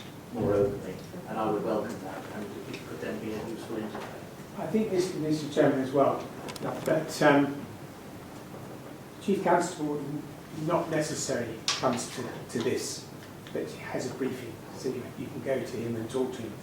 He did a very good briefing yesterday, actually, with candidates for Commissioner. It was very good, and I think if you'd have heard that, you'd have really enjoyed it. So things like that can be done, but not necessarily around the panel. I'm keen for the Commissioner to come, not every meeting, but once, at least once, if not twice, the Chief Constable to come. Sorry, not the Commissioner, he'll be here when he has to come. So, okay, so we need a decision. Do we want the HMRC reports to, no, it's not HMRC, it's HML. Yes, to be discussed. I'm just, it's an important topic, but and I don't want to but there are other policing issues that we could discuss with the Chief Constable. Councillor Criswell. Yes, I would support Mac's suggestion that if we look at those reports at the planning meeting, we can extract anything then that we want to bring up at the meeting. Okay. Yeah, thank you for that, Paul, because I think that is important. We haven't got time now to go into much detail. Clearly, we're supposed to be happy. But it's perfectly reasonable for us to go through these things and discuss what we might wish to see on a future agenda. But I will still emphasise the point, if the Chief Constable was prepared to come to us, we can request of him he might wish to give us a view, but I expect him to. So I just remind them of that. But let's make use of an informal meeting. Absolutely. Yeah. Edward, last point, and then we'll... Well, I certainly agree that we should discuss our strategy meeting, agenda setting meeting. I also feel that some of those issues are urgent. I mean, there were some areas where the summary was deemed as needing improvement, and those reports were published in November or February. And to leave it to, in effect, the September meeting of the panel to discuss those in public, I think would look very remiss. I think we do need to raise some of those issues with the new Commissioner in June. Maybe not expecting a full answer at that meeting, given that he or she will be new to the post. But I do think we should be publicly raising those concerns. Okay, I think what we'll do is that we won't have it as a specific agenda item, but there will be an opportunity to allow certain questioning of the Commissioner, and if the Chief Constable comes, that there will be an element of that to allow that to take place, and then we'll discuss other projects in our meeting in May. Sorry, Chair. Just to say that you will have to have a specific agenda item if you want to discuss topics. So I suggest, as previously mentioned, that at the agenda planning meeting we choose out which specific topic out of the HMRC report we want to discuss at the meeting. Well, that was what I was, yeah, because we don't want to discuss the whole of the report, but as you rightly pointed out, there are elements of it which are of concern. So if we perhaps extract those and have those as agenda items, that could work. Okay, yes, Edward. Just very briefly, my worry with that is that we delay, because what we decide at that meeting in May will be too close to the meeting in June, I believe, to sort of add it to the agenda in a significant way. There are items which we can identify now. We can just describe anything in an HMRC report that was cited as requiring improvement, that should automatically form an agenda item. Yes, that would circulate. Would be no question, Chair? We'll get to you later. It's interesting. Thank you, Chair. Yes, what Edward's alluded to, obviously we have to ask for a report to be written, and obviously the Commissioner's office will have to gather the information and write the report.